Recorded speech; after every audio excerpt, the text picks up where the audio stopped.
Yeah, what's up? Just was thinking about something. I'm convinced more than ever that uh, Prince, Michael Jackson, Whitney Houston were just as murdered as Biggie and Pac was. I'm thinking about that Whitney Houston documentary and everything that's coming out, and you're just sitting and you're like, wow, they sit on all this stuff and they're making buku loot. Then you think about Michael Jackson, you see the estate, the moves they're making, and next year's gonna be the 10th year anniversary, and when they can clear you debt free from the debt. Michael was the most dominant artist of my lifetime, and him and like Steve Wonder and maybe R. Kelly and Lionel Richie and Rick James. There's a few people that I put like in my Marvin Gaye too. There's like my five, my main that I say they're like my what I listen to Cornerstone, and I probably throw make an argument for Kid Creole, August Darnell in there too. But Michael Jackson was that one, that light, like Steve Wonder was that light at that time. Anyway, you think about all the money. It's like, wow, it's like ATM machine and everything. And then we get to Prince, who I will say I was bigger fan of in the 80s, but I always thought he was a great live act, you know.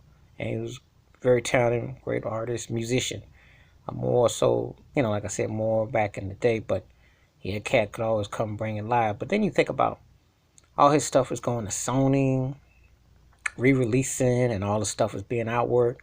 And Prince is getting treated disposable. I mean, now when you go to eBay, he got his Bible and his hankies and his, napkins and his tissue. And I'm like, that's just so cheap. So I'm looking at thinking like Michael, Whitney, and Prince, they all had to have been murdered because of the way all this money all of a sudden, no, not so much that, and it's cool because it's never too late for anybody who wants to jump into music.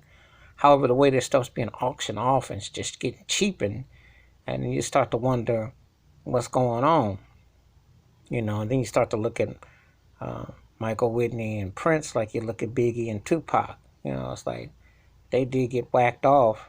There's more money on the other side, and these ATM machine hounds are, it's ridiculous. It's really sad because um, regardless, you should just let that play out. You want to see artists live to grow, enjoy their music, enjoy their works, and it shouldn't come down to like a raffle ticket, or it's like like the highest bidder. So it's pretty disheartening when I see how things have unfolded with all those parties. Um, and you just start to you feel like conspiracy because you think how they died, how the media is basically trying to make them all like they were drug addicts and all this, but yet the money's coming hand over fist. I mean, you say Michael Jackson, cha-ching. If you say Whitney Houston, cha-ching. You say Prince, cha-ching. Tupac, cha-ching. Biggie, cha-ching. And it all looks like dirty blood money, if you ask me. That's how I feel about it. I look at all this thing.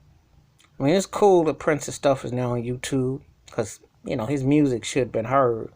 However, it's the way that things are being sold. Like, people are just coming out of woodworks to sell anything and put anything out. So it makes you look very suspect at the people that are behind it. Not necessarily saying the family, but some of the so-called friends or people that will hang around. How people are not, because it should be about the music, and people grieve. That's one thing. Now, I understand, like, when Michael Jackson debts were paid, and that was one thing. But you don't have to hawk, you know, pieces of stuff to let it float out there. I mean, it's just sometimes it's just, if you did have an auction, it should be like a private seller. It doesn't need to be broadcast out there, but it looks very suspect. And it's also very sad because I think Michael Whitney and Prince should still be alive. It's like Pac and Biggie, but I think Michael Whitney and Prince should have lived to be in the old and should still been around.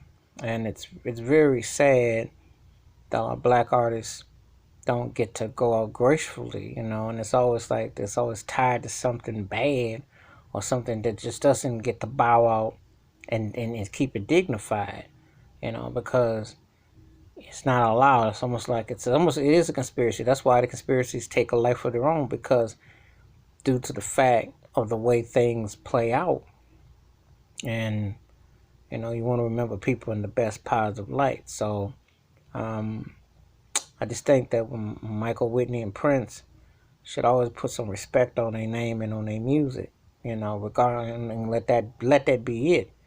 But this other stuff, this trivialization of people selling Bibles of theirs or hankies or, or stuff that was more intimate and private, that don't need to be come out. Just let that vaults and the footage and the talent be all that you need. So they should, they're missed. Let's just say it like that.